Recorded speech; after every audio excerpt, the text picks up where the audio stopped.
Assalamualaikum warahmatullahi wabarakatuh. Selamat datang kawan-kawan semuanya di acara ngobrol seperti biasa ya. Seperti sebelum-sebelumnya nggak ada perubahan sama sekali. Kita masih konsisten dengan yang ada gitu. Dan di sini masih ada Bro Ayung juga. Iya. Ya, dan Bro Ayung tetap mau berbagi cerita ke kawan-kawan semuanya ya. Dan sama lah, gue di sini posisinya kayak kawan-kawan. Hanya mendengarkan gitu Bro Ayung bercerita. Bro Ayung dawuh gitu ya, asik. Oh iya. Mau nggak Bro Ayung lah, jaga suwen. Jaga suwen. Jaga suwen. Langsung baik. Harap cerita apa iki ya? Yes, yang Lah, penting. itu orang mana sih? Kayak orang wetan. Kadang-kadang wetan turun jadi Tegal. kapan-kapan aku pengen ngomong Sunda. Tegalan bae, Tegalan. Tegalan bae ya. Aras ya bro. Titipi men. Ya kayak tak cerita gitu bro. Iya. Terima kasih. Matur nuwun kagungan panjenengan kang sampun maringi wekdalipun. Oke, sami-sami sawang sulna. Oh, Sunda jadinya sawang sulna. Ini kalau tak nyapa kawan-kawan dulu. Oke. Rencang-rencang. Rencang-rencang. Assalamualaikum warahmatullahi wabarakatuh. Waalaikumsalam warahmatullahi. Bismillahirrahmanirrahim. Apa kabar kawan-kawan ngobrol semua? Semoga semua dalam keadaan baik, dalam keadaan sehat tentu. Selalu bahagia kapanpun dan dimanapun saatnya. Amin. Kembali jumpa dengan kami berdua. Ada Mas Biru di sana, ada aku yang niatnya mau ngobrolin yang horor-horor ya, Pi. Seperti biasa. Kamu pakainya bahasa itu terus iya, ya? Enggak apa-apa. Apa pakai bahasa Jawa aja aku? Jangan ribet translate-nya kan yang nonton ya? Dari berbagai daerah gitu ya. Kalau mau inggil lagi, susah lagi. Susah. Nah, niatnya seperti biasa kita mau ngobrolin yang serem-serem. Nanti seserem apa kita kembaliin sama kawan-kawan ya, Bi. Betul. Baik. Nah, ini ada sebuah kisah tentu, Bi. Pastinya. Langsung cerita boleh, Bi? Boleh. Boleh banget itu ya. Boleh banget. Gue udah nggak sabaran soalnya. Nggak sabaran ya, Bi. Satu saat aku pernah ketemu sama seorang teman namanya Hasan, Bi. Namanya Hasan, kita ngobrol-ngobrol. Tapi ini nggak kayak kemarin. Hasan termasuk orang lumayan punya. Lu pernah nggak ketemu orang, temen lu namanya Hasan, istrinya namanya Nasah gitu? Dibalikannya gitu. Apa iya pernah ada begitu? Gue ada temen kayak gitu. Kalau itu keren banget. Kalau tetangga dulu ada yang namanya Betik, itu cowok. Terus istrinya namanya Sepat. Itu ikan semua, Bi. Ya, itu ikan. Kalau di sini itu ada orang dulu banget. Ini orang dulu banget. Meninggal itu sekitar tahun 90-an awal. Betul, ya. Dan meninggalnya itu usianya udah 80-90 kayak gitulah. Istrinya namanya Runtah. Banyak kan nama itu. Ya, suaminya namanya apa? Blumbang. Runtah itu sampah. Suaminya itu namanya Blumbang. Blumbang itu tanah yang buat sampah. Iya, betul. Berarti sepasang emang. Sepasang makanya. Langgeng kan? Langgeng. Kayak gitu. Udah. Iya ya.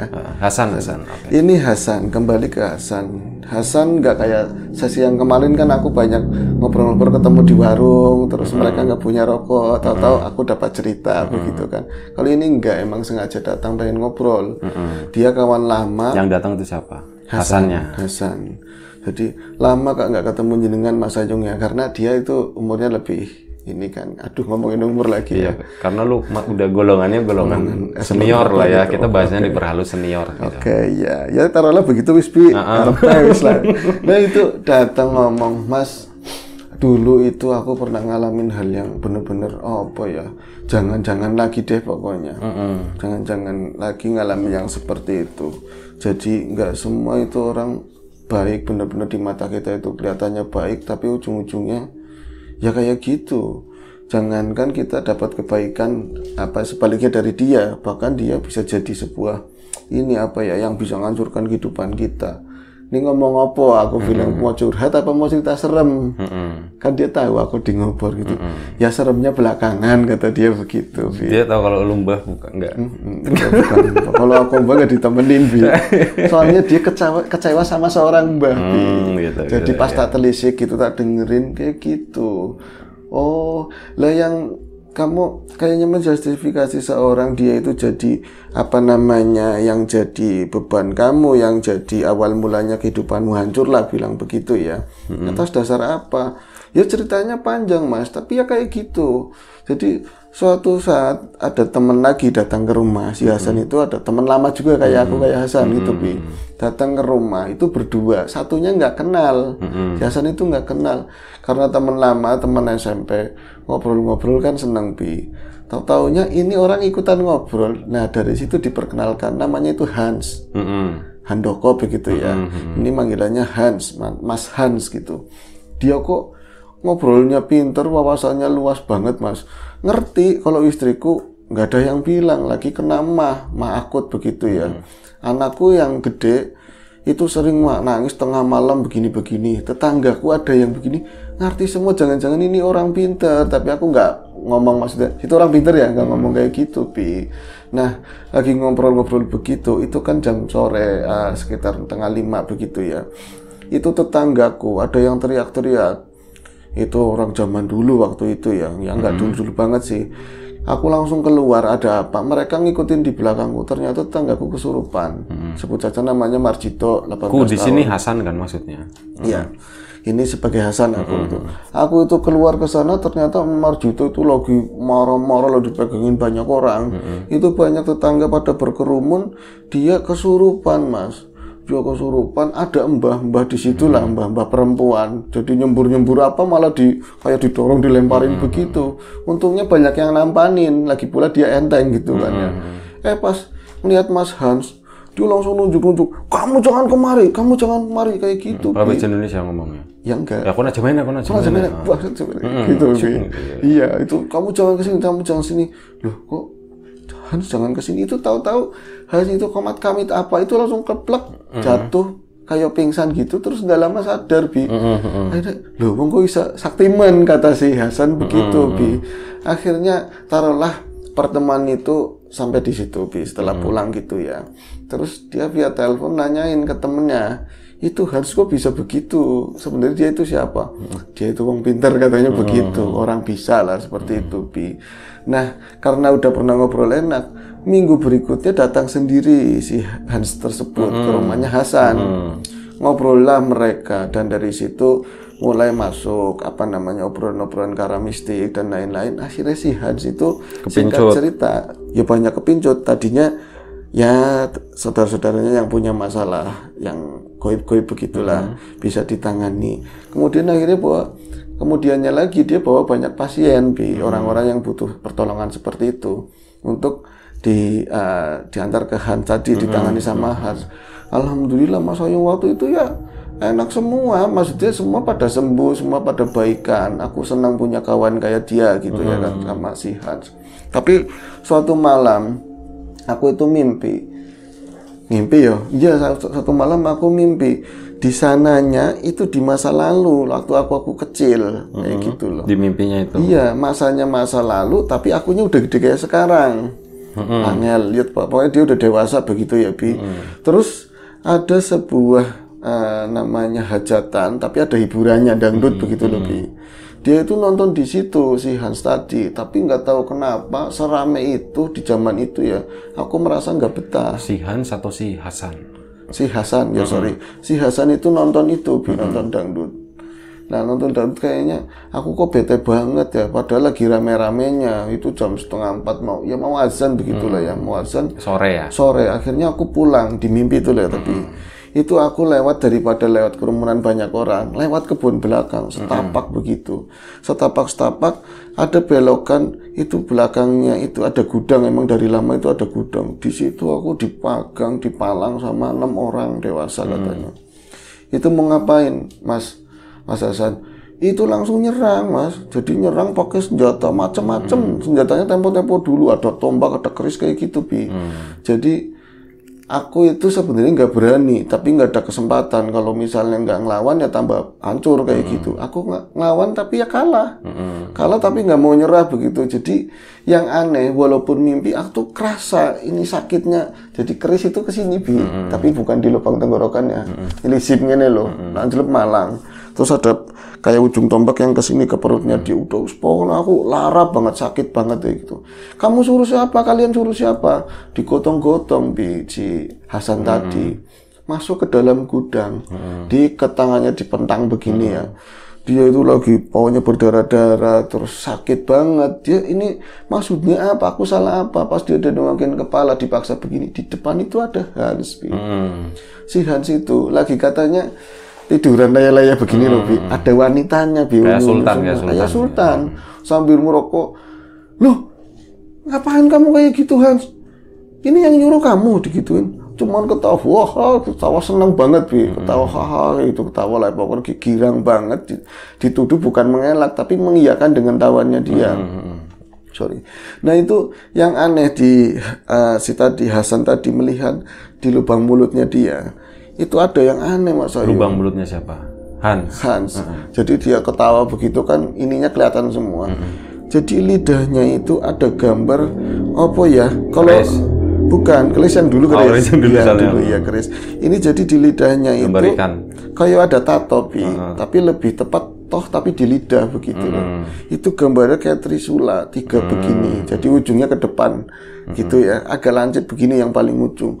Ini aku, loh kok orang mulutnya seperti itu? Ini apa ya? Kenapa dia begitu? Padahal kalau ngobrol biasa nggak ada. Ini lagi dia ngangen-ngangen, hampir dipukulin dia bangun, bangun dari mimpinya itu. Nah dari situ dia mulai mengangen-ngangen gini. Ini isyarat apa ya? Kenapa sih Hans tega begitu ngelakuin sama aku? Terus kok mulutnya ada begituannya? Semenjak saat itu dia mulai berhati-hati, Bi. Sorry, Bi. Tak minum sih, Bi. Bayar. Bayar ya. Hitung gaji aja, Bi, potong. Oke. Aduh, udah berapa gelas lagi tadi. Nah ini dia mulai hati-hati dengan sosok si Hans tersebut, walaupun dia nggak pengen menampakkan itu semua di depan dia. Padahal cuma berdasarkan mimpi ya. Berdasarkan mimpi, ya ini jangan-jangan. Tapi tapi orangnya baik banget begitu, Bi. Ini ternyata setelah kecurigaan itu timbul, Hans mulai ada perubahan, Bi. Jadi yang tadinya dia nulungin orang, ya nampaknya ikhlas begitu ya. Kalau dikasih ya diterima, kalau misalnya ini nggak minta begitu. Lama-lama dia matok harga, Bi. Harus sekian, syaratnya ini. Kalau enggak ditekan, seolah-olah penyakitnya udah parah banget begitu loh. Ini maharnya gede lah. Maharnya harus gede. Harus pakai ini, harus pakai minyak ini. Terus misalnya, iya Mas, nanti aku minggu depan nggak bisa, soalnya di sananya minyaknya kurang, lagi nggak ada begitu, harus saat ini juga. Itu orang dilawani utang-utang, Bi. Kok harus jadi begini? Apa nyambung sama mimpiku tadi? Nah misalnya ada yang nggak berhasil, jadi biasanya itu diantar sama Hasan karena dia coloknya loh, Bi. Itu mulai ngerintih sendiri, Bi. Si Hans itu sama si tadi pasien itu nggak pakai Hans lagi, nggak pakai Hasan lagi, dia langsung ketemu sendiri. Nanti kalau ada apa-apa dilemparnya ke Hasan. Misalnya nggak benar gitu ya, kok nggak berhasil apa, jadi Hasan jadi tambah masalah setiap hari begitu. Nah ini paling medeni ya, dia itu paling nggak suka. Suatu saat ada orang yang memang kena santet terlalu seperti itu, jadi udah kurus kering, di dalamnya ada paraspati katanya seperti itu, jadi tinggal berulang doang. Kulitnya nggak ada. Kulitnya nggak ada, tipis kulit ari, kulit kinjeng lah begitu. Nah itu nggak bisa ngapa-ngapain. Si Hans itu menurut Hasan itu bisa menolong sebenarnya, tinggal ngeluarin itu. Wis ben wae katanya seperti itu. Kalau dia nggak mengeluarin 2 juta buat beli minyak ini, ya wis terserah kata dia begitu. Nah padahal minyak itu alasannya harus ngambil di Semarang, padahal di kantongnya dia ada. Tapi setega itu, kok ini bukan seperti manusia kata si Hasan tadi gitu ya. Akhirnya apa? Wis katanya begini, San, kau nanti kalau ditelepon ngomong aja saya lagi di Semarang seperti itu, lagi ngambil minyak. Sehingga nantinya mulai nggak mulai nerima. Mulai bohong-bohong gitu. Mulai bohong-bohong. Pas dia itu jalan ke sana pulang ke rumahnya, ditelepon nama keluarga si pasien. Wes gini aja, Mas, soalnya aku dipaksa-paksa begini, Mas. Masa ada orang minta kesembuhan, minta tolong kok dia maksa minta duit seperti ini. Kamu punya duit nggak? Punya. Wani ini aja diberaniin aja, nanti di sini gitu, kata si Hasan. Di gap sekalian gitu kan, biar di depanku. Dia kan ngakunya nggak maksa, Bi. Itu di gap di depannya Hasan tadi. Nah setelah itu mungkin malu yang teramat sangat ya. Yang fatal lagi, orang ini meninggal, yang Si pasien tadi meninggal, Bi. Dia itu saking malunya sama Hasan, sama si tadi keluarga pasien, nggak pernah datang lagi, Bi. Itu selama mungkin 2 mingguan. Ini buat Hasan, wis aku lega, bisa ucul, bisa lepas. Maksudnya nge-gap itu gimana, Bro? Nge-gap gini, dia ngomong sama si tadi keluarga pasien. Aku lagi ada di Semarang. Minyak itu susah banget, harus sekarang juga, kalau enggak persediaan habis begitu ya. Sementara minyaknya itu aja di rumah Hasan, Bi, sebenarnya. Oh, iya. Jadi minyaknya kanan kene kata Hasan begitu, Bi. Minyaknya ada di sini, udah biar malu sekalian orang kayak gitu begitu, Bi. Itu dia nggak pernah datang lagi setelah 2 minggu, apalagi ngerti pasien tadi akhirnya meninggal. Setelah itu anteng kan si Hasan, ini aku jadi terlepas, akhirnya bisa lepas dari si yang namanya Hans tersebut. Ini aku jadi dapat malu, sering orang begitu, Bi. Tahu-tahu itu siang hari lagi habis duhur, dia ada nonton TV gitu ya di ruang tengah. Dia lagi nonton TV, istrinya dari dalam kamar itu teriak-teriak, Bi. Kayak ada laharnya ya, Bi. Sebentar. Isinya teriak-teriak, matiin TV-nya gitu. Enggak. Listrik mahal. Bisa begitu. Jadi istrinya teriak-teriak. Kayak ngomong, nggak ngomong Mas, nggak ngomong Pak. Jadi dia cuma ngelengking tinggi, begitu ngelengking tinggi. Ngik gitu. Ngik, kayak noise itu kan ya. Dia teriak begitu, kayak gitu. Itu kalingan ordeng doang dari tempatnya Hans duduk gitu ya, nonton TV tadi. Nah, dia duduknya di pinggiran ini kasur. Si istrinya tadi, ini orang kenapa sih, apa nonton HP begitu kan, ada sesuatu yang serem-serem atau kaget begitu ya. Kata si Hasan. Kata si Hasan, dia tuh keluar, Hasan masih memperhatikan TV waktu itu, main bola itu apa yang sore begitu kan ya. Tahu-tahu pas udah deket, dia ngeliat istrinya itu bukan berangkang lagi, Bi, tapi apa ya, dia itu kayak nyeret tubuhnya. Jadi begini, udah posisinya rebahan gitu ya, tengkurap, saking kepayahan begitu. Katanya gini, Pak, tolong aku, Pak. Itu nggak bisa jalan, nggak bisa ngambil, disyarat-syarat begitu, Bi, badannya. Jadi si Hasan itu ngerasanya ininya dicawel, celananya gitu sama istrinya, dicawel begini. Jadi, loh, kamu kenapa, Bu? Kamu kenapa? Bangun, kamu kenapa? Ngapain kamu tiduran di situ? Artinya tiduran. Ini kan lantai kotor. Dibangunin nggak bisa, kayak lemes, nggak ada tulangnya, Bi. Akhirnya didudukin di situ. Didudukin di sampingnya Hasan tadi. Kamu kenapa? Cuman, aku lemas, aku panas banget. Aku kenapa? Kata dia seperti itu. Terus nih Hasan kan mentok, mau minta tolong sama siapa lagi, Bi? Sementara dia nggak punya kenalan kayak gitu. Mau nggak mau ngubungin si Handoko. Handoko kesana, Bi, dikerjain. Katanya begini, oh istrimu itu ada yang nggak suka, itu saingan dulu bisnisnya kamu begini-begini. Ini lagi ditembak. Jadi yang masuk dalam tubuhnya sosok pocong, sosok ini. Pokoknya rombongan di situ semua, Bi. Lu terus gimana? Kamu itu harus ngambil air di 7 masjid. 7 masjid, Bi. Kapan? Sekarang kayak gitu, Bi. Sekarang. Terus istriku gimana? Ya udah, istrimu biarin aja begitu. Ngomongnya udah mulai kasar-kasar, Bi. Tapi kan curiga nanti istriku diapa-apain atau apa ya. Akhirnya dia keluar minta tolong sama tetangganya. Ini tolong jagain istriku. Ini si intinya marah-marah, Bi, si Hanso. Ngapain sih, kayak nggak percaya banget apa? Ini dia jalan ngambil air di 7 tadi, masjid-masjid gede setiap desa begitu. Pas nyampe rumah diminumin, dia nggak sembuh. Si Hasannya sendiri kayak gitu, Bi, ngerasain yang sama.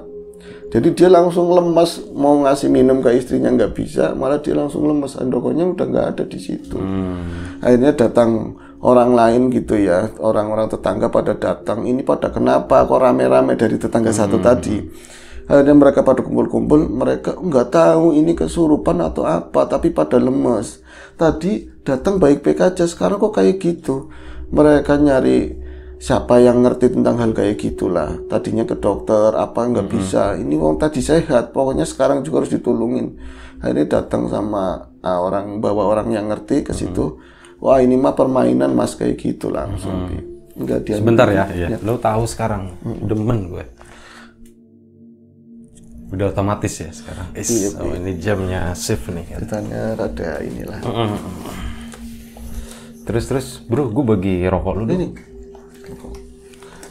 Nah itu sana datang orang semakin banyak Bi, ke rumah tadi, ke rumahnya Hasan. Terus ada lagi orang bawa ustad ya buat apa ngajar? Buat ngajar ngaji buat atau ngajar alif batasa. Ya Oh. enggak, buat nengokin karena di sana kan yang dituain kalau enggak itu ya ustad orang kampung ya. Dan iki piye Dad, kok kayak gini kejadiannya Dad? Loh ini kenapa? Padahal mbah loh, katanya ini mbah loh. Hasan. Iya, Hasan mbah. Padahal Hasan itu selalu ngikut Marketing gitu ya. marketingnya mbah ya berarti mbah juga. Loh, apa iki alah, duh permainan kayak gitu kata si ustadznya tadi. San eling ditepuk-tepuk begitu udah sampai malam Bi. Jadi lempeh-lempeh kabeh. Rame berarti di situ rame. Istrinya itu disenderin ke pangkuannya tetangga begitu ya, dikipas-kipas begitu. Mintanya minum terus katanya panas banget istrinya. Hasan sama, Hasan cuman nggak dipangku begitu disenderin tempat tidur, ditapok-tapok begitu. San, kamu kenapa San? Ayah kita, aku nggak ada tenaganya, aku lemas. Ini makhluk banyak banget, katanya kayak gitu. Jadi katanya si Hasan, semua itu kayak nyerang ke dia semua, Bi. Akhirnya kamu itu udah minta tolong ke siapa? Temanmu yang biasa riwariwi itu siap mana sih Handoko katanya. Kata Ustadz tadi, ini mau banyak orang mau enggak terserah. Ini faktanya begitu kata Ustadz begitu, Bi. Nah, udah pulang tuh sembari lemas ngomong, suruh kesini lagi, suruh ambilin semua. Maksudnya piye Dad? Itu yang ngirim temanmu sendiri itu, mau ngakalin kamu itu digituin, Bi. Akhirnya dipanggil, dicariin ke desanya dia, kan beda desa. Itu udah kabur nggak dari situ, Bi. Malah dia ninggalin anak istrinya, si Handoko tadi, Bi. Jadi dia udah nggak di situ lagi.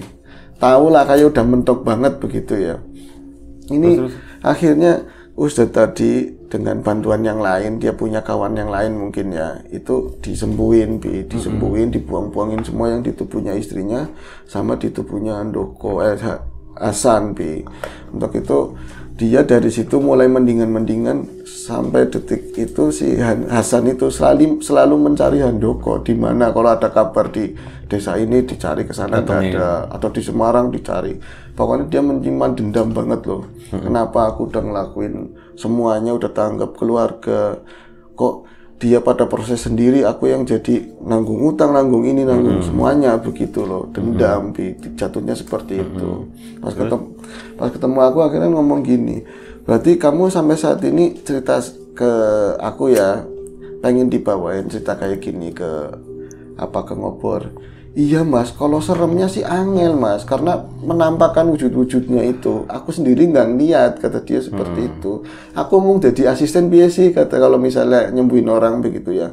Tapi aku pengen ini, semua yang aku alami ini, jangan sampai kawan-kawan orang-orang di luar sana juga ngalamin. Gitu. Jangan mudah percaya sama orang-orang begituan.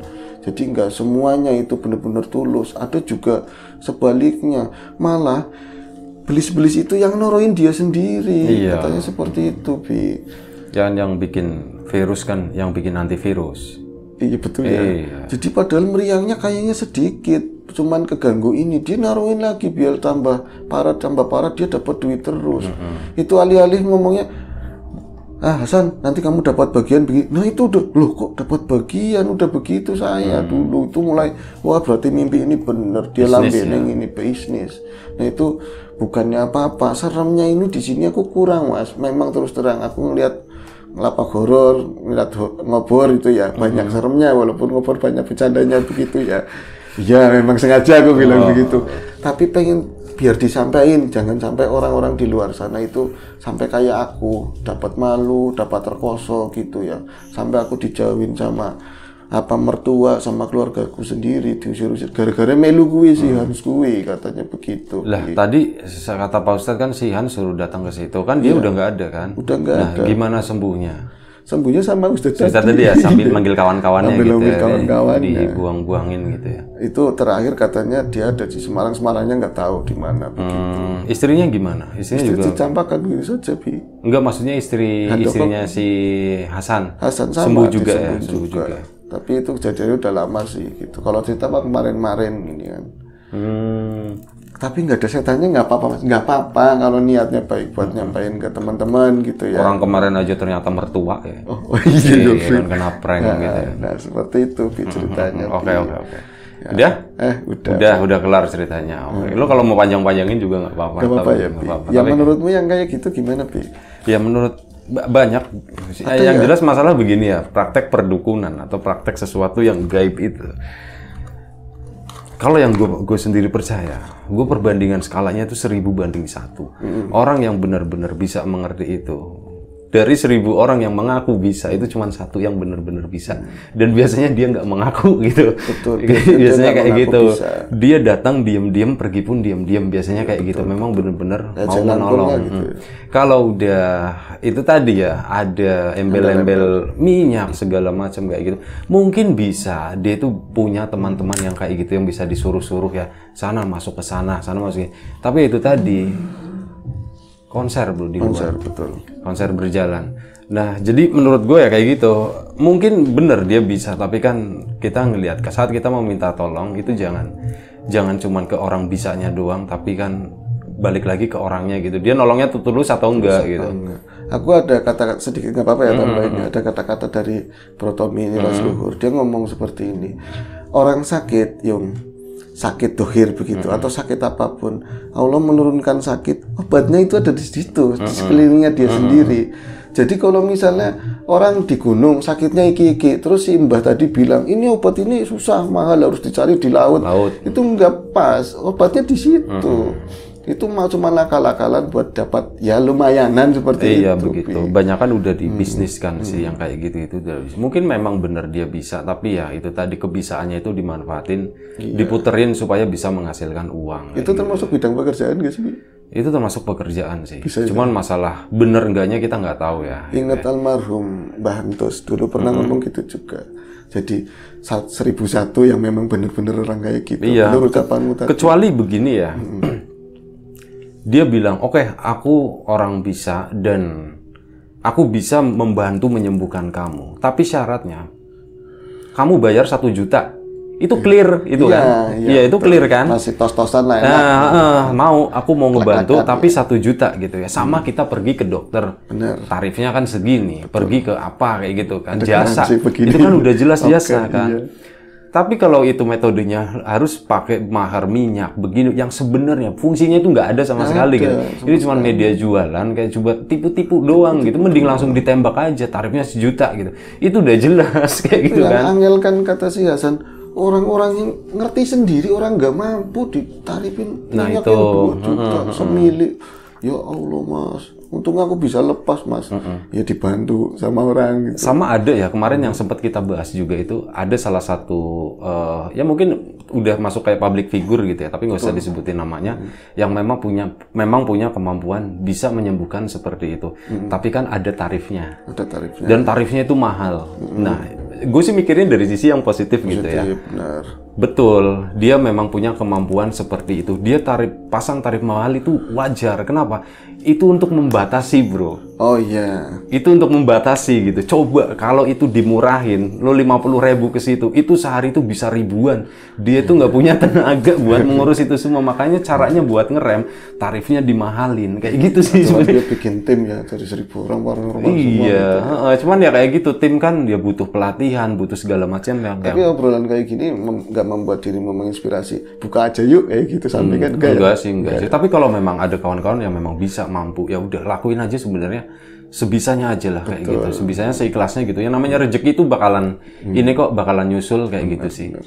Pokoknya sesuatu yang dilakuin dengan ikhlas aja gitulah, ikhlas lah. Pasti sebenarnya yang namanya manusia ya, manusia kan juga butuh kehidupan ya, butuh hidup juga. Yang namanya kayak gitu, berharap itu boleh, tapi itu jangan prioritas gitu aja. Betul. Itu nanti yang namanya kalau kita melakukan sesuatu yang teorinya gitu ya, kalau kita melakukan sesuatu yang ikhlas baik, kita nandur gitu ya, yaitu nanti tukulnya nandurnya ikhlas, nanti tukulnya juga tumbuhnya bakalan bagus. Dan sekali lagi kalau misalnya ada sakit atau apa, orang hidup ya pasti ada sakitnya. Pasti ada sakit. Kita dohir, larinya ke dohir dulu.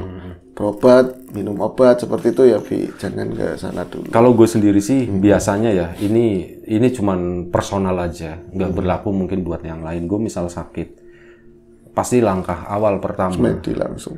Enggak, langsung enggak. Dohir dulu dong. Beli obat gitu kan. Terus sakitnya keluhannya apa? Oh kira-kira ini, beli obat warungan kayak gitu.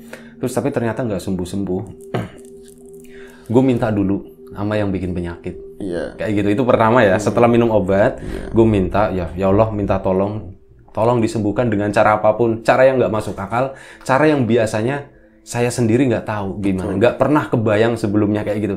Dan kadang memang ada hal-hal kecil yang nggak disengaja. Yang jadi itu obatnya situ, di situ baru oh ya terima kasih, berarti ini jawaban dari doa. Biasanya kayak gitu ya.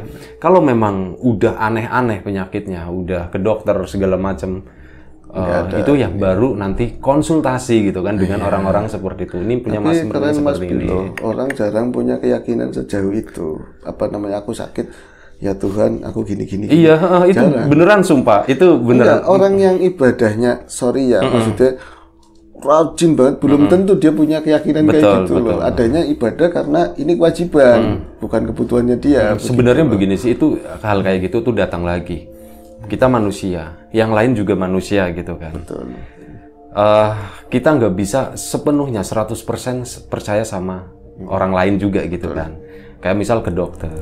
Nggak 100% gue percaya. Iya. Ke orang-orang pintar itu juga nggak 100% gue percaya. Maka dari itu, satu hal yang paling gue percaya, ya dia itu yang bikin penyakit itu gitu. Minta tolong dicabut gitu. Soalnya kalau emang udah dicabut sama yang bikin, ya udah sembuh gitu ya. Tapi itu kan ibaratnya doa ya. Namanya doa itu kan butuh ikhtiar, perbuatan langsung gitu ya. Itu perbuatan langsungnya baru beli obat ke dokter atau ke orang pinter gitu. Intinya harus lengkap lah kayak gitu sih. Dohir ada batin beriring bersama. Cuman kadang alhamdulillah seringnya itu minta dikasih gitu sembuhin dengan sesuatu yang nggak sengaja kayak yakin, gitu. Yang penting yakin kayak gitu. Ya udah kurang lebih kayak gitu. Ini obrolan belakangannya itu udah ini ya. Obrolan ngambang aja lah kayak gitu. Kurang lebih seperti itu ceritanya. Terima kasih Bro Ayung udah berbagi cerita ini. Semoga bisa menginspirasi kawan-kawan juga. Semoga bisa menjadi pengetahuan juga buat kawan-kawan gitu. Kalau praktek-praktek seperti itu ada yang baik, ada yang nggak baik gitu ya. Mungkin banyak yang baiknya, yang oknum-oknumnya ini yang kadang bermasalah seperti itu ya. Nggak semuanya, tapi ya semoga kita bisa terhindar dari hal-hal yang seperti itu. Dan siapapun itu, semoga kita tetap diberi kemudahan, termasuk kemudahan dalam hal rezeki. Siapapun sekarang yang lagi sakit, semoga segera diberi kesembuhan. Siapapun sekarang yang masih sehat, semoga tetap dijaga kesehatannya. Sampai jumpa di episode ngobrol selanjutnya. Jaga kesehatan kawan-kawan semuanya. Assalamualaikum warahmatullahi wabarakatuh.